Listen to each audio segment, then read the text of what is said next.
The opinions expressed on this program are solely those of its hosts, guests, or callers, and do not necessarily represent the opinions of WTBR-FM, its management, other producers, or sponsors.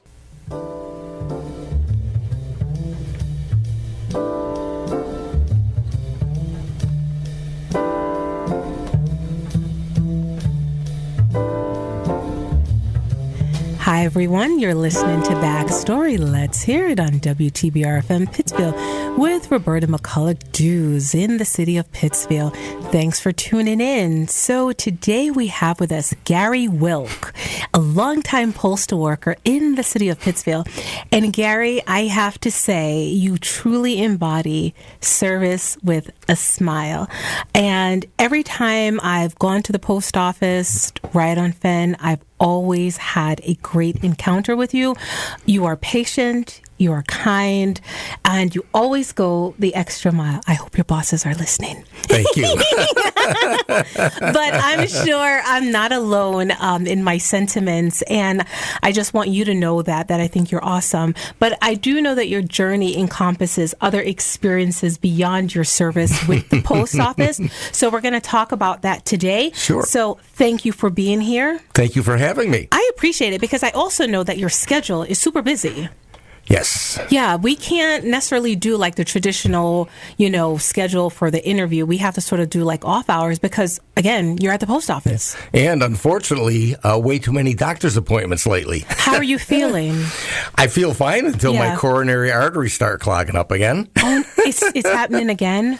Well, 2 years ago, I had a heart attack, which I was prepared for. It's a family tradition, both sides of my family. I knew it was coming. Yeah. So I always promised myself I would never ignore any symptoms, and I was very uncomfortable trying to get to sleep one night. In fact, I was supposed to go into work at midnight Saturday night to work Sunday, and just felt this discomfort in my chest. I took my blood pressure. It was like 215 over 125. I said, well, the day has come. So I got to the hospital, and they got me stabilized. They got me comfortable.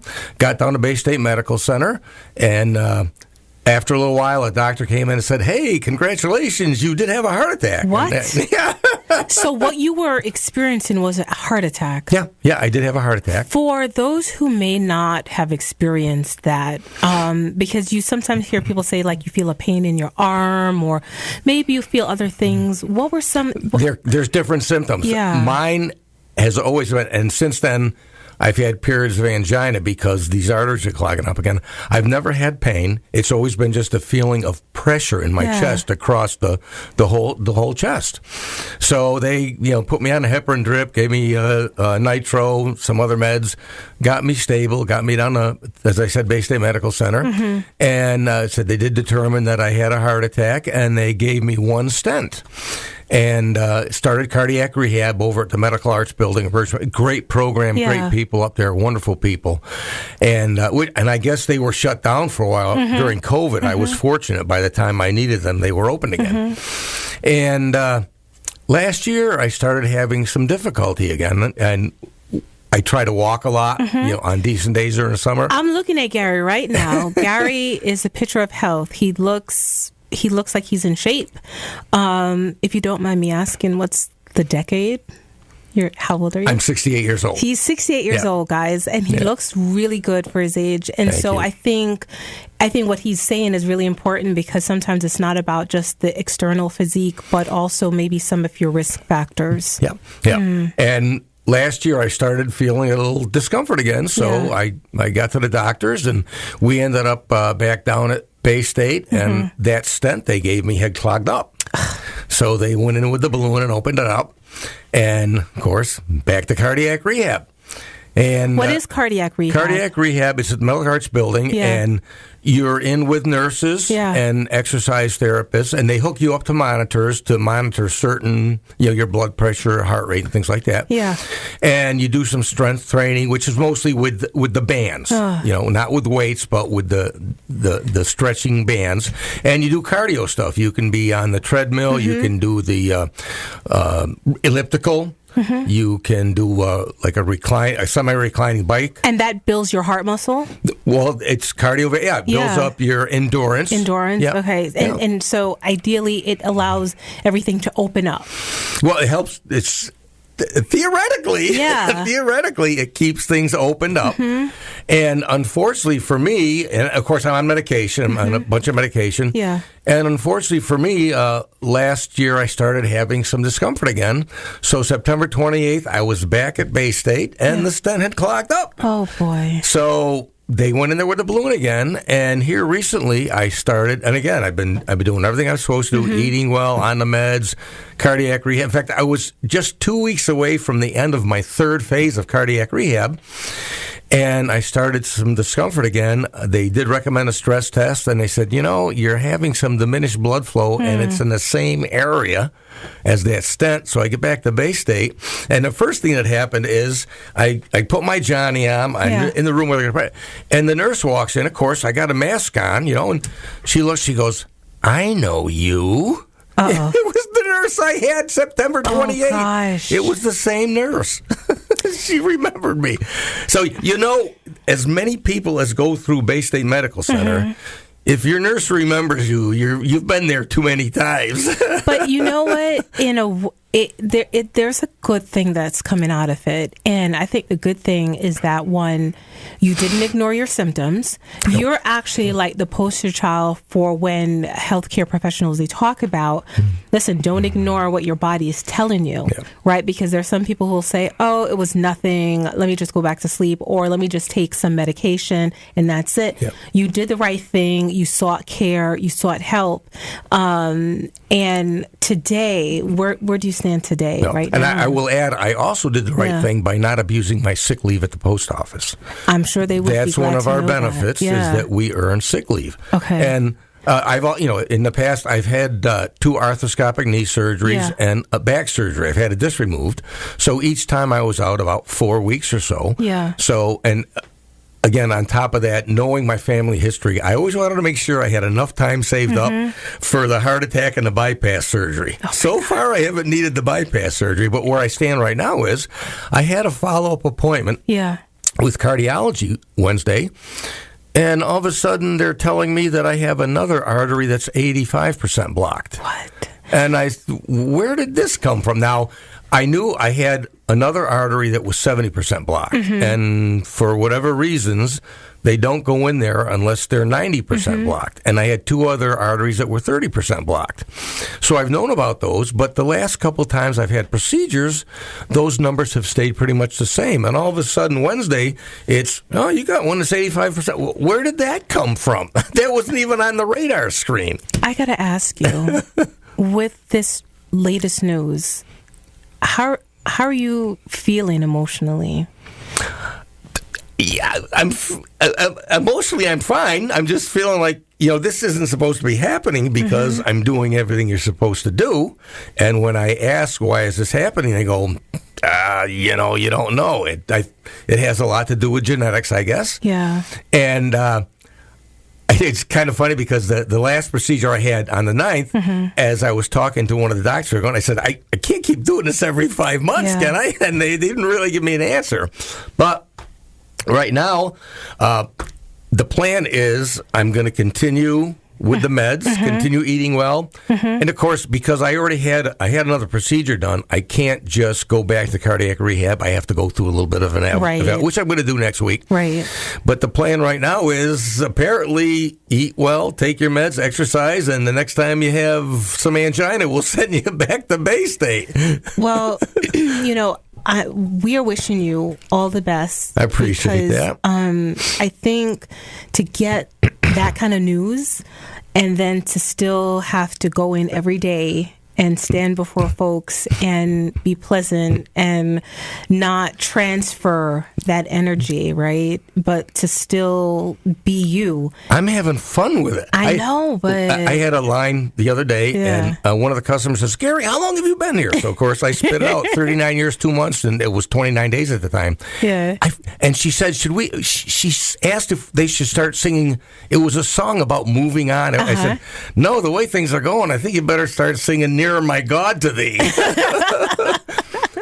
you know, what can I do? That's what's going on, and I'll just keep doing what I'm supposed to do until the next episode. And there are some things in the report that I got. There is, I guess, it's like the balloon that they put in to open up the stent. Yeah. And apparently there's a new procedure that should be approved within by sometime next year. It's a medicated So you balloon. want to try that? Well, it looks like I just have to hang on till some other things may be coming up. Well, keep working out. Oh, I will. When you can do your rehab, keep doing go back to the cardiac rehab and everything that you have to do so that you can make it to that new procedure. And see, they like to see me at rehab too, because when the first time my rehab ended, I brought them in a nice cheesecake from Sarah's Cheesecake. So you think they want to see you because they want the cheesecake? Yeah, well, you know, I don't think it. Let's hope not. Let's hope they can get their own cheesecake, right? Let's hope you can get to the point where you don't have to see them, right, at some point. Well, when I left Bay State on the 9th, my nurse wheeled me downstairs to get in my brother's truck. Yeah. And when I got out of my wheelchair, she gave me a big hug. And I said, listen, I'm not going to say goodbye. I'm just going to say until next time. Well, the positive attitude that you have is so not surprising. I was in the post office the other day, and I think I saw your ID. And you had brown hair. Well, and, I'm not sure how old the picture is because we didn't have ID badges when I started.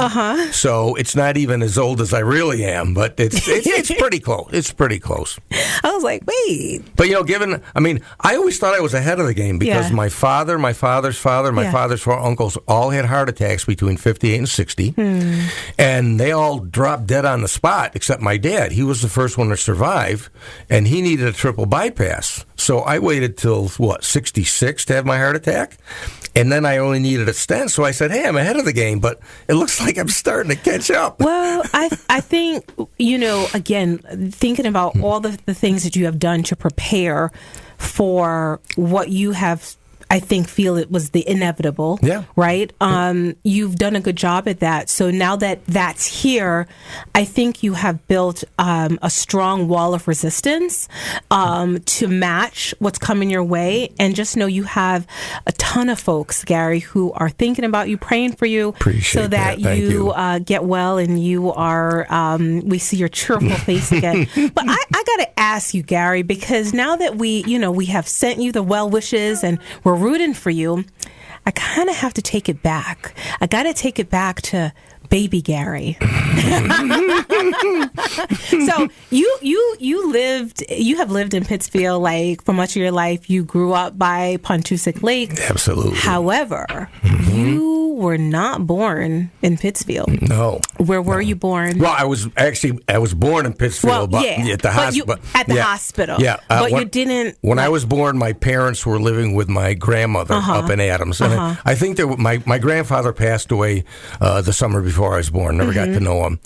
And it was funny, too, because my grandmother, my babci, my Polish grandmother, I don't care how old I was, how many times I visit. Every time I went to visit her, she'd drag me over to the dresser. She had a picture of my grandfather, and he was a big fisherman. He had on all of his gear, and she'd show me Jaju's pictures. Jaju, good man. When Jaju died, lots of men come see Babci, but Babci no want. Only one man for Jaju. Now, tell me, Jaju's grandpa in Polish? Yeah. Did she only speak Polish? She, my grandfather had learned a lot of English because he, in those days, the men traditionally conducted the business, and they had a lot of children, and plus they had some animals on and they had a little garden. So my grandmother spoke some broken English. Like, in fact, I have 3 siblings. I have a brother and 2 sisters, and when my grandmother would tell us she loved it, she awful love it, and that's the way. Oh, it's okay. It's okay. She's been gone since 1986. I can't believe I'm doing this. It's all right. But when I'm talking to my brother or my brother's still here in Pittsfield, so we get together as often as we can. My sister's around in Boston. But when we part company, we always say, awful love it. We're still talking like bocce. Because, what she did at the time was she put something in your heart that never left. And there's something about, especially like our elders who, when they come to this country, I remember my great-grandmother, we called her Aunt May, and when she came to this country too, because my family's Jamaican, and so she spoke majority patois. So for her, I grew up as a little kid understanding my great grandmother's patois. That's how she spoke, and so there are certain expressions, certain things that I carry within me because at that age, who's changing? Yeah. Like, you've lived your whole life that way, and it stays with you. Do you speak Polish today? No, you know what happened? Because this ties into what we're talking about. I had colic as a baby. Oh, that's right. Yeah, and we had my grandmother. I think there was like an aunt or uncle or a couple. So, of course, I'm keeping everybody awake all night long. I'm crying, and one day my mother told me my grandmother just walked up to my mom and dad and said, "Baby crying, nobody sleep, you move." Oh. So she literally kicked us out of the house. Oh, okay. She's a tough one. Now my dad had to buy a house. Okay. And my dad worked at the You GE. must have been crying a lot. Or just loud when I was crying. Whoa. Yep. So now my dad had to buy a house, and he started looking around. And fortunately for us, this house on Ridge Avenue had been built just a year or two before. The guy built it, if I remember correctly, worked for the GE and got transferred, had to sell a house in a hurry. Yeah. So my father got into that house on Ridge Avenue for $11,500 in 1955, it must have been. Wow. Yeah. Wow. So my other cousins they lived in Adams, so they learned a lot more Polish because they stayed in that environment, and Polish was still spoken a lot back then. Us being here in Pittsfield, we were removed from it a lot. Now, wasn't there like a Polish community in Pittsfield, though? Yeah. Okay. Yeah. But I didn't live around any of the older Polish people that were here in this area. And Holy, was it Holy Family? On Seymour Street was the Polish church. But so I never, I learned a few phrases, and some of which my father taught me I would never have said to my grandmother. Yeah. How does that make you feel? Like, did it make you feel disconnected from your culture? No. Okay. No, not at all. Okay. Not at all. No. So do you identify as like Polish American, American Polish? I'm a half-breed. I'm Polish and French. Okay, so you're Polish and French. Yeah. Okay. And so I just appreciate both lineages. So your mom's people are from like France, like that? Yeah. My mother was an Archie. Okay. And my uncle Jimmy Archie was a school teacher and vice principal up at North Junior High School for many years. Okay. Of course, now it's Reed Middle School. Now, when I went there, John T. Reed was the principal and Bernie Goverill was the vice principal. So I was there when the namesake of the school was actually the school principal. That's amazing. That's amazing. And I had my Uncle Jimmy for geography. I don't know what else he might have taught, but I had him for geography class. Was he hard on you? Oh, I don't think so. I don't think so. I think I was... Were you good? In junior high school and high school, I was all over the map in classes, and I wasn't really involved socially. Okay, wasn't involved athletically. My two best academic years were when I went to BCC. Okay. Like in Taconic, I had some advanced placement courses that I got A's in. I won't talk about trig and functions. Okay. That was very bad. We can leave the past in the past. But when I went to BCC, I took liberal arts at BCC. Okay. And I just had some phenomenal teachers up there. And in fact, one of my teachers, this is a funny story. Yeah. Ann Wachowski. Okay. You know Ann. Yeah. And of course, we were neighbors on Ridge Avenue. Okay. Growing up. So I knew Ann well before. I had her for finite math up at now you talk about was the teacher hard on you. I don't think she was hard, but I think she got a kick out of this. I got back one test paper. Yeah. nothing but red marks all over the paper. Huh. Red marks all over. And one particular equation she had circled, and she wrote, "No, you may not capriciously juxtapose these integers." I'm going, capricious? Juxtapose? Now I got to bring my dictionary to math class to... Of course, I guess I'd rather be capricious than stupid. Well, exactly. But I think she might have got a little... extra kick out of you were making showing that a lot of correction effort on my in paper. math. You were doing it. Yeah. My best math class was geometry. Okay. I don't know why, but I enjoyed geometry. I did very well in it. But at BCC, I had 2 semesters of American Lit. I had a semester of Shakespeare. I did Western Civilization. I had Jim and Karen Border for my teachers in Western Civ.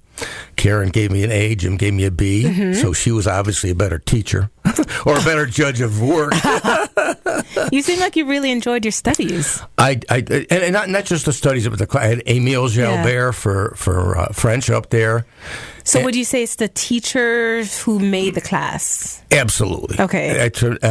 One of my English teachers, oh my God, don't tell me. Mario Calori. Okay. Sorry, Mario. I had him for the second semester of American Lit? And he had a free period after class. Okay. And I just started going in there, once in a while. We got to be kind of a regular thing. Yep. And after my 2 years at BCC, I come from a military background, a military environment. Okay. Because of the year in which I was born and when I grew up, all the men around me were World War II, Korean War vets. My dad served in the Marine Corps. The end of World War II, fortunately never deployed overseas. My next door neighbor, Dick Carmel, was a Marine in the Pacific. Eniwetok, Guam, Okinawa, Bronze Star with Valor Device, Purple Heart. Tony Furden, a Korean War Marine. Ted Exuzian, another World War II Marine. Bill Sutra. So I was surrounded by these people growing up. And did you hear stories? Was it like the little boy who would see the men gathering, and you would sort of hear them talk around? They didn't so much, but individually. Individually, okay. Yeah, and they, as with a lot of veterans, they didn't want to talk about it. Talk about certain things, but they would talk more about the camaraderie and friends, and things that maybe happened on Liberty or stateside. But just seeing the way these people carried themselves. What did it make you when you saw that or heard them talk about these things? What did you think about? These were people I respected. I respected their values. I respected their commitments. I respected their sacrifices. Respected the fact that they never talked about themselves in terms of having any kind of glory. They would talk about themselves in terms of some of the experiences they had, but they would always give the glory to the people who never came back or came back wounded in whatever way the wounds were. But just the values of these people, and the fact that they just all came back, and what did they do? They got married, they started families, they bought houses, they worked, and they're just good, wholesome people. And I always thought that someday I would give back. So you looked at that almost like a model of what you would want to follow. Absolutely. Yeah. Absolutely. And I'm fortunate that I had those male role models around. And after, of course, I worked a year. After I got out of high school, I worked a year. Yeah. And then I did my 2 years at BCC. So, and I'm getting a little bit older. I said, geez, I don't want to go in as a 28-year-old recruit. Right. So I decided it was time to... So or get off the pot. Right, so you enlisted. Yeah, I walked right into the recruiter's office and said, sign me up. He said, hey, I got a speech to give, kid. I said, no, you don't have to. Wait. So I ended up... Could you decide where you want to go, or how does it work? Well, this was shortly after Vietnam. Yeah. And they were looking for certain fields to fill. And I, of course, took all of the tests and qualified for. And I didn't really know what I wanted to do. Yeah. I just knew that I wanted to serve. And they were looking for avionics technician. And again, the fact that I'm lousy in math, and all of a sudden, hey, good in geometry. Good in geometry. But they needed avionics technicians to work on the communication and navigation gear for the jet aircraft. Okay. So I got a guaranteed contract for that. But first, you get to go to this little place called Parris Island, South Carolina. Let's talk about Parris Island. What was that like? Have you ever seen the movie Full Metal Jacket? Yes, I have. That's exactly the boot camp I went through. Exactly the boot camp I went through. Ooh. Yeah, I remember you get there, and there's 4 platoons in a training cycle, and you start out with like around 85 to 90 recruit, at least then, because I remember I was laundry number 82. So you start with about 90 recruits. So you have to wait for a while. Parris Island is the training facility for all Marines east of the Mississippi. Okay. And the rest of them go out to San Diego. Okay. So we were there for about 3 days in a holding situation, waiting for enough recruits to start a training cycle. So finally one day they herd us all into this big open room with a table in the middle. So we're waiting, and all of a sudden, all you know what broke loose. I'd never heard so much noise in my life. Drill instructors coming through, shoving people, and what would become my senior drill instructor jumped up on the table and started giving his speech, and the snot was flying out of his nose, and the spit was flying out of his mouth, and his neck was stiff. And he just let us know in no uncertain terms there was an easy way and the hard way, and whichever way we wanted to do it would work. Wow. So, there was no mistaking who's the boss, I guess, with that. Oh, no. Yeah, it's funny. You hear a lot of kids who have never been in the military. I tell you what, drill instructor ever did that to me. No. Yeah, because it's a different culture. You can't. You're in their home ballpark. Exactly. I mean, where are you going to go? You get court martials or something? Well, we did have one drill instructor. Yeah. Now, I was in boot camp from February to May of 1976. And we all got thumped a few times. When you say thumped, what do you mean? Punched. We usually get punched in the solar plexus to get your attention or to correct something you did wrong. So, wait a second. So it's almost like, hey, you're not listening. All right, I'm going to punch you? Yeah. Okay. Oh, yeah. All right. But we did, and most of the drill instructors, they did that once in a while just to let you know they could do it. Okay. I don't care what the rules are, but we had one drill instructor that did like to do it a little too much. And isn't that borderline well, abusive, Gary? We didn't think so. Okay, now wasn't anything worse than I got at home once in a while. Now you have the opportunity for reflection. Do you think that was their way of safeguarding that everyone stayed and told the line? Yes, and remember, if you're in the Marine Corps. Yeah, you got to be tough. And if you're in combat, and you look at these poor guys that spent 4, 5, 6, 7 years in places like the Hanoi Hilton, and what they had to deal with emotionally and physically. And so what's to toughen you up? So why? So and I say that to say because sometimes by today's standards, people might look and say, "Oh my gosh, I can't believe it." But I suppose if you have to, I guess maybe have this fortitude and this mental rigor and be able to withstand whatever, you got to be able to at least take it at home, I suppose. And besides, I was prepared for that because I had Coach Kowalski at North Junior High School. Who thumped you?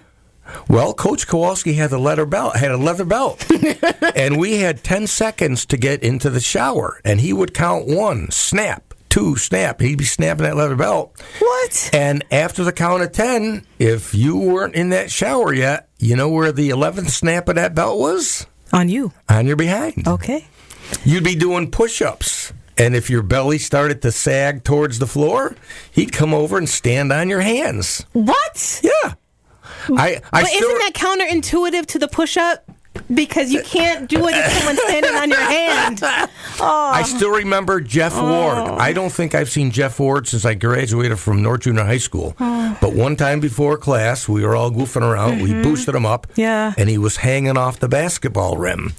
And all of a sudden, he realized there was nobody around him. He looked down, and there's nobody there but Coach Kowalski, who let him have it on the rear end with his leather belt. Oh, gosh. Yeah. But you know what? Yeah. They knew how to keep teenage boys in line in those days. It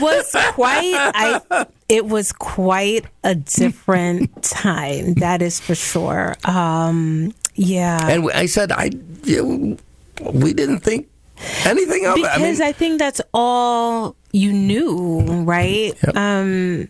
You didn't know anything different. So I don't think you had anything to compare it to.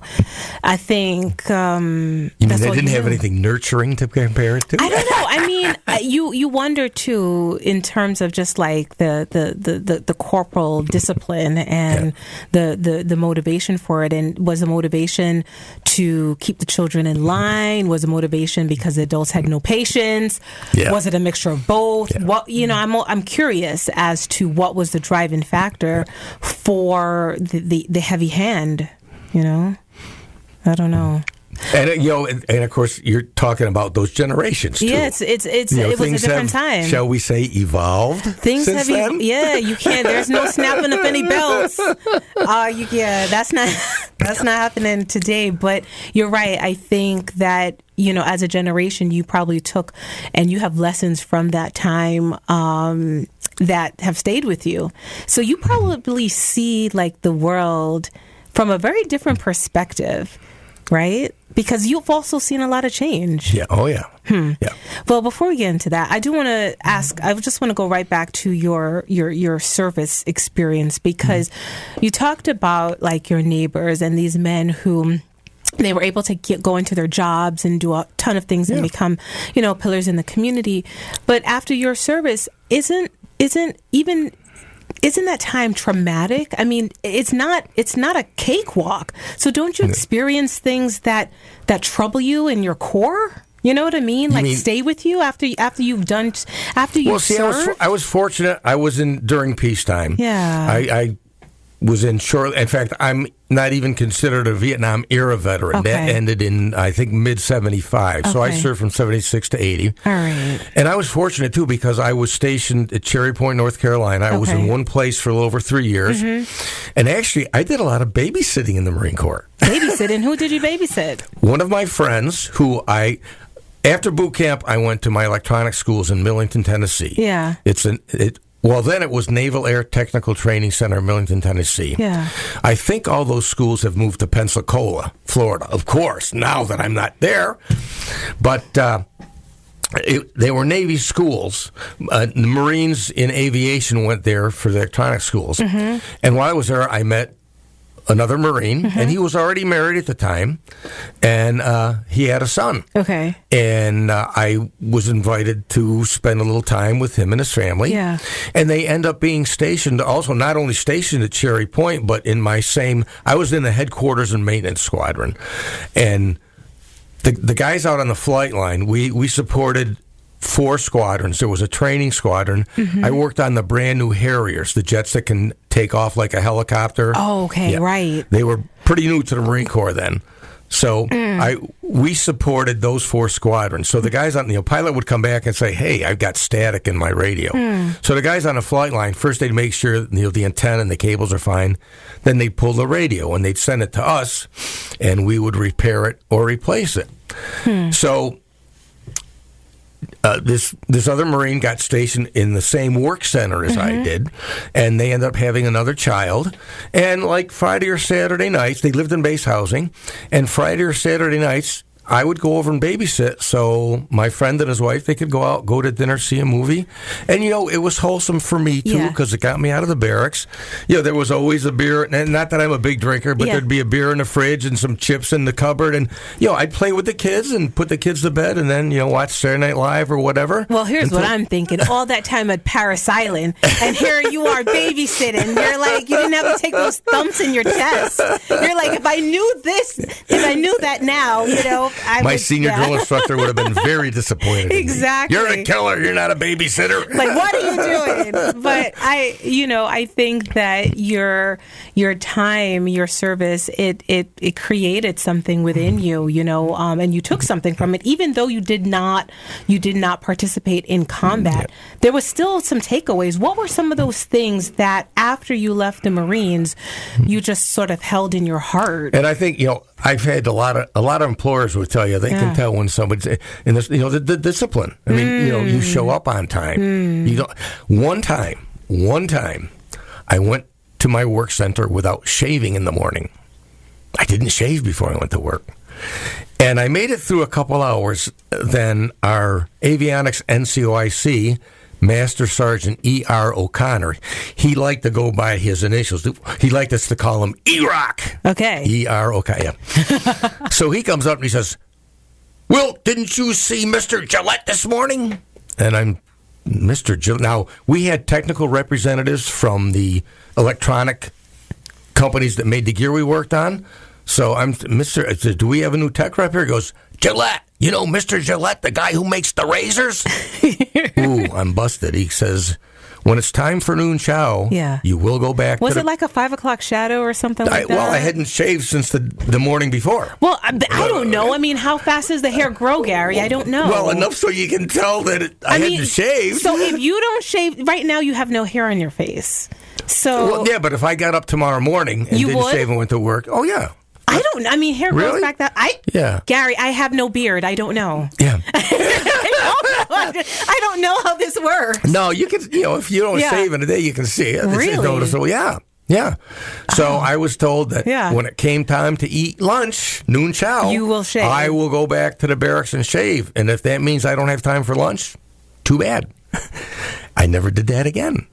Wow. So, and also, in going back to boot camp, the manual of arms, you drill with your rifle. Yeah. And we were at right shoulder arms, the rifle against our right shoulder, and you have to come to a rifle salute where you draw your left arm up, your arm is parallel to the deck, the ground, and you put your forefinger up against your rifle butt. That's because you can't salute with your right hand because you got your rifle in it. And your thumb is supposed to be right there along your forefinger. Well, I did that. And my thumb was sticking out like a flagpole. But it's parallel to the ground. Yeah. And if you're 10 feet away from it. But the drill instructor somehow saw that. It was Sergeant Dawdlin. It wasn't my senior drill instructor. And he came right through the Marines in front of me, grabbed my hand, pulled my hand away from the rifle. Of course, by then I had tried to sneak my thumb back down. Right. But he saw already. He pulled my thumb out and put it in his mouth. What? And very gently applied pressure to my thumb. Wait, he bit your thumb? Yeah. Oh, my God. But it would have hurt less if he just bit the darn thing clean off. I thought you were going to say he bent your thumb back. I didn't see this coming. No, he just very slowly kept applying excruciating pressure to my thumb. But you know what? I never did that again. I don't even know what to say for that. I don't know. There's a lot there. So you learn discipline. Yeah. That's it. You show up on time. And you learn to keep your fingers straight. And you learn to shave. Yep. Wow. You learn teamwork. Yeah. That is a very big thing. Teamwork. You learn to work with each other, and you learn to depend on each other. Yeah. I said you learn to show up on time. Yep. You learn to. I have people compliment me all the time, like if you come in and you put, say, a large envelope on the scale. Yep. And I put that little postage label in the upper right-hand corner. It's even on the right and even on the top. Yeah. Now, there's nothing in any postal manual that says you have to be that precise about it. But it's just who you are. It looks professional. Yeah. And it looks neat. And you have a lot of integrity, because there have been times when did I come there with a big box and you were like, I think was it you, Gary, when I came? I had either a box that was way too big, and I was like, and you were like, no. Oh, yeah. You said this is going to cost way too much. I had a customer come in one time. She had a box. I knew right off the bat, this thing's going to have a surcharge on it. Especially because, and I understand to a certain extent that's dimensional weight pricing, because obviously if you have a huge box of feathers, it doesn't weigh much, but it's taking up a lot of space on the truck or the plane. So this woman came in, she had this massive box. I'm going, oh no. So I put it on the scale. It was going out to the West Coast somewhere. It would have cost her even ground was almost $60. Yeah. Probably would have been $70. So I said, what do you have in there? It was just a framed art print. Yeah. I said, what do you have? He said, well, it's the only box I had at home. Yeah. Isn't it always the case? So I pointed out a box to her, and I pulled it out. She brought the box. We didn't have any of the free priority boxes, Yep. but I had a ready post box that I knew would fit. So I put it in the box. We address it, slap it together. Yeah. She got out of there between the box and the postage for under $20. That's what I appreciate about you. You definitely you do your job well, but you also make sure that you're thinking about your customers too. And it's a balance, because obviously you work for the post office, so there's like the bottom line you have to achieve, but you don't do it at the expense of getting over on customers. I hope nobody from the post office is listening, but as far as I'm concerned, I worked for my customers. It's clear. Please don't anybody repeat that. It's clear in the show that that we need more people who have that mindset, right? I think, and if we think about the world, right, as we know, in terms of just the experiences that people want, there are people who can go on. We all have options online. We can buy everything online nowadays. The reason why people step foot in a door in an actual brick and mortar location is because they are counting on a phenomenal experience, and it's the people who make that happen. Yep. Without the people, there is no experience. And there's a lot of people, especially younger people now, but not exclusively, but a lot of people that they walk in and I love it. Yeah. They'll walk in and say, I really have no idea what to do. And I say, so you'll believe anything I tell you? I'm making my quota today, but no, seriously, there's so many people. You have to explain, and we get these mystery shops, and it does ask one of the questions they ask the mystery shopper: Did the retail associate explain your options and explain any other things that you can, any services that you can add to it? And I said a lot of people don't know the first thing about mailing a pack or even how to address a letter, and you have to take time and you have to be a teacher. Really? Oh, yeah. Addressing a letter? Oh, yeah. Oh, yeah. And they said that's mostly younger people, but yeah. See, there are certain basics. See, that's the thing. They used to teach us that in school. That's what I said, too. Like, addressing, you draft a letter, you actually learn how to, address an envelope. Mm-hmm. All those things. I mean, I know it may seem so dépassé nowadays, like, right? Because just go on the computer and the computer will do it. But I think you need to be able to also know how to do it sans a computer. Yep. Be able to have that, just do it. Yep. So I think there are certain things that still stand the test of time. And I know we're talking about the post office stuff, but I wanna get into Gary, who's on the radio, because I need everyone to know that you were on the radio for 20 years? Well, I worked for WBRK part-time for about 20 years. What was your radio voice? Let's hear it. This was it. Okay, well, it's funny. It's funny because, for most of that time, I just ran the board. Yeah. When I started working part-time for WBRK, I started doing it. There wasn't a lot of overtime at the post office. Yeah. And I did it mainly for some extra money. Okay. I ended up sticking with it just because I enjoyed it so much. But when I started WBRK, sorry. Yeah. We were doing the New York Yankees. Okay. And, of course, everything then was still running the board. Yeah. There was no automation then. Right. So we were doing the Yankees. We were doing the Boston Celtics. We were doing UMass, I believe, both football and basketball. We were doing high school sports. We were doing boys and girls basketball. We were doing hockey. Yeah. We were doing whichever pro team was playing down at Wacona Park. Mm-hmm. So, and it's funny because when I started, we were doing the sports on the FM side, okay, which you don't do. You do that on the AM side. And the AM studio at the time, it was like a closet. I had my control board on the left and this computer on the right. And it said it was like about as big as a closet. And wow, I'm trying to see and we would do. Of course, then we already had the Sunday morning programming. We had the Polish American program. We had the Irish American program. We had the Bobby Kennedy Sunshine Club program. And when you say, because I know what you mean by the boards, but when you say you were controlling the board, so you were sort of like in the command room. Right, yeah, in the control room. Yeah. You get the broadcast on the air. Okay. You run the commercials, and whenever, in fact, I remember when I was just learning, Bob Shade was doing the play-by-play for a high school football game at Wacona Park. And like I said, I was still learning, and it was a very cold night, and he was finishing up his post-game recap. We're going to go to one break of commercials, and he was going to come back and sign off. And all of a sudden, I got all these commercials running, and I can't stop it. And Bob's going, Gary, get me out of here. I'm freezing. Get me out of here. And I'm like, I don't know. I felt like at the end of The Wizard of Oz when he's floating away in a balloon. I don't know how to work this thing. Poor Bob's up there freezing. Gary, get me out of here. I finally was able to cancel the commercials and get him out of there. But for most of the time, it was that. It was just running.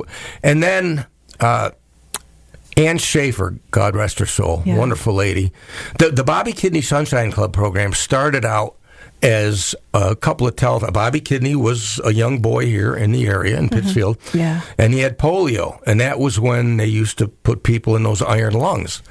And it started out as a telethon, raise some money, you'll try to get a TV or a radio, and it developed into this program, and it was initially targeted, shut-ins, elderly people in nursing homes, but a lot of people came to like it because it was just nice music. Yeah. And Ann did it for about 52 years. And she did it through 2 hip replacements, a knee replacement. And finally, and I used to fill in for her once in a while. In fact, I filled in one time what was his name? His first name, that hosted the Irish American program, John Callahan. Okay. And one day he asked me, he says, Gary, I got something I'd like to do next weekend. Would you?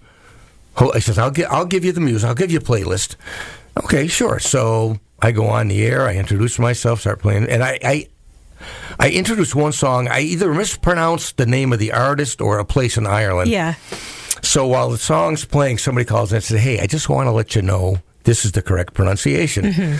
So when the music's over, I go back on the air, I say, hey, I want to thank the listener for calling in and correcting me, but when you let the guy whose last name is Wilk host the Irish program, it's going to happen. I said, I'm at home at 11 o'clock with Sawicki and Wachowski on the Polish program.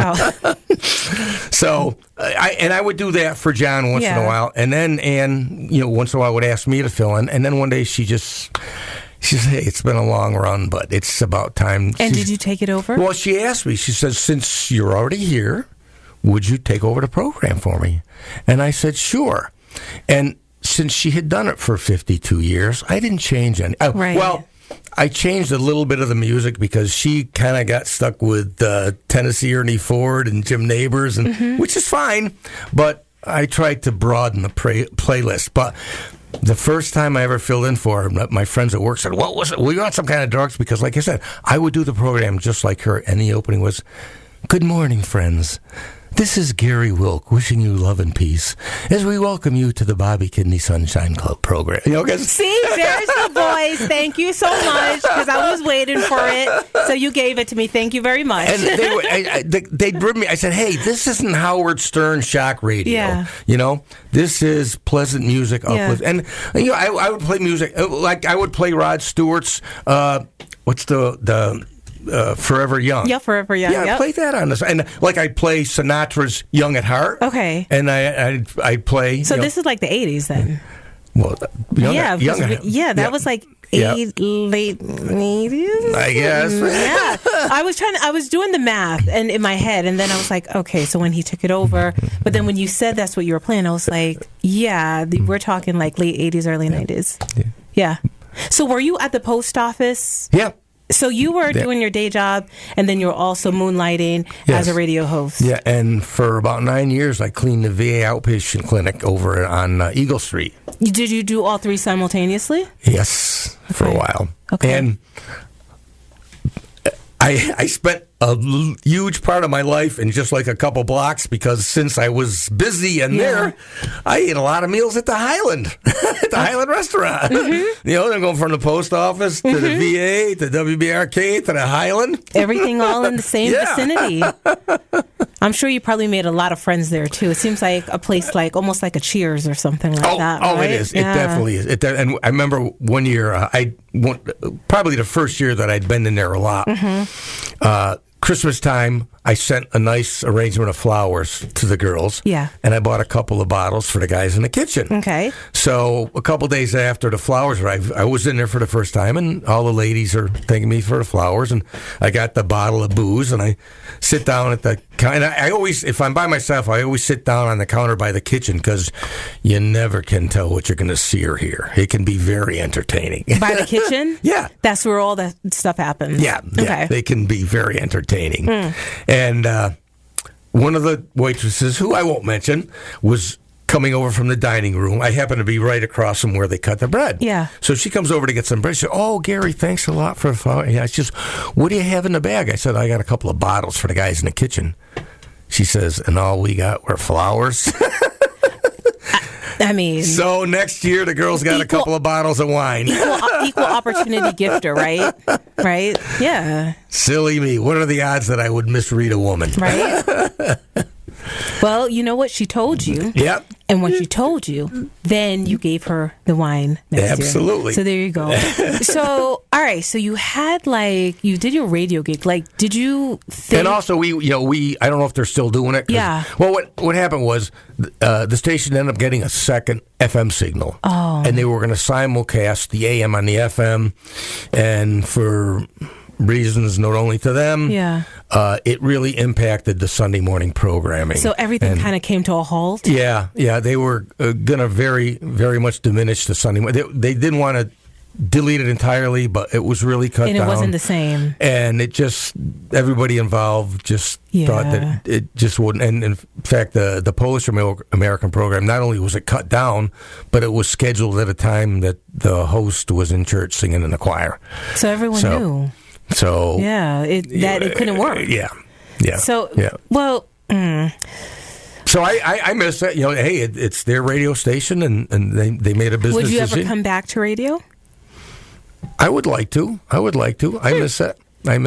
If you could, what kind of show would you host? What would you do? I don't know, because I've always done somebody else's shows. But what if you had the chance to do the Gary show? What would you do? I don't know. You got to think about it, Gary. Yeah. While you're in cardiac rehab and you're pumping, just think about what you'd like to do, because this is your time. Yeah. And, I enjoyed it because it's probably the only way I think I've ever really expressed any creativity. Yeah. And even when you're just running the board, still...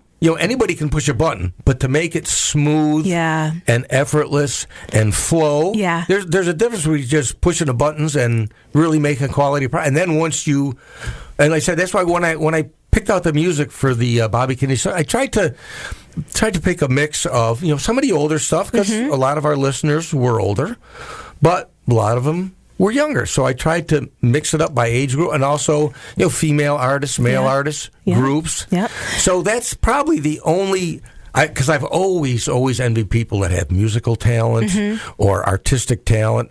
And that was my one way to demonstrate some sense of creativity. Well, I might be talking out of turn here, but I do think that there is an opportunity for you to have a second act. There are tons of venues and places. Look where we're at. So, you can have that second act, and you can, really curate your playlist to what, music that you're inspired by. And what I have found, especially on WTBR-FM, is that there's something for everyone. You know what I mean? So I have tuned in. There are times where I've tuned in and I'm like, who is that DJ?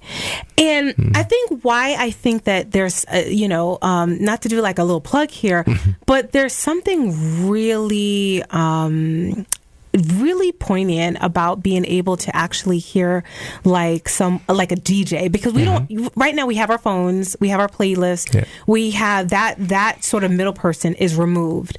And so hearing someone's recommendations, and you may like some of them, you may not, but you're hearing from that person's perspective. And I just think it's interesting. I think we can do a little bit of both. I think we can keep the old, we can keep the new, and we can have a blend. And I love it all. So that's my 2 cents, Gary.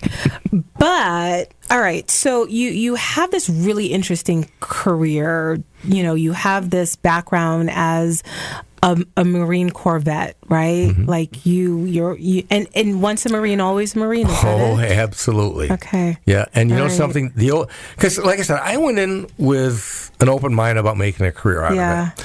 And as I said, I wasn't after Vietnam, and the military was having some difficulty. Obviously, it's not as tough a time as if somebody's shooting at you, but all of my friends that I was close with ended up we did our 4 years and we got out. And ironically, I'm not aware of anybody that stuck with electronics.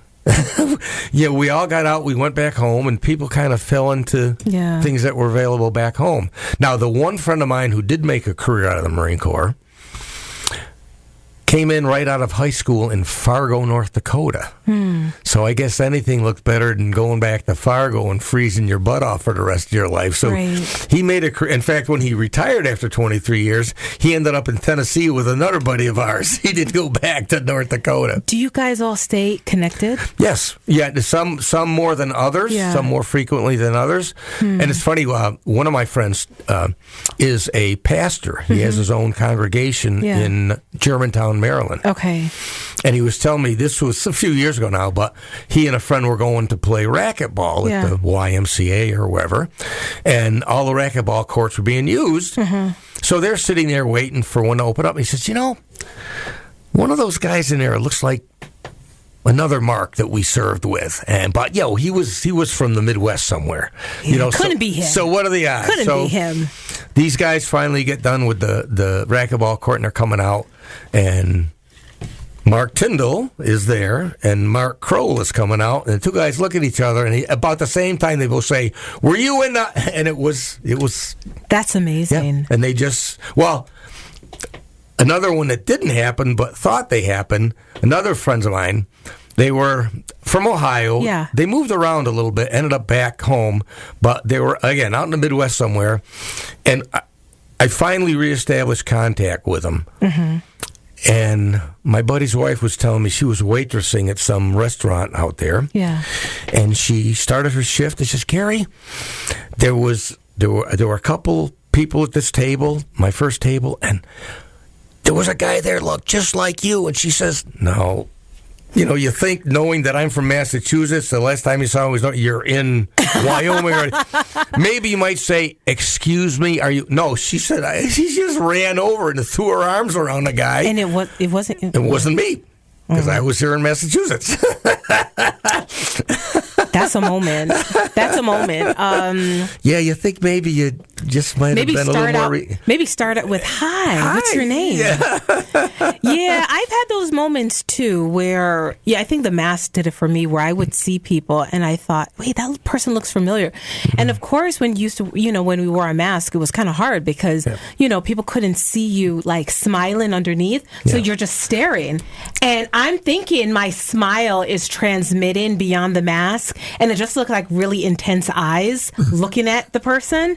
Very, very awkward. That is the thing in my position that I hated most about wearing the mask. Because like you say, now, so much of your communication can be nonverbal. Yeah.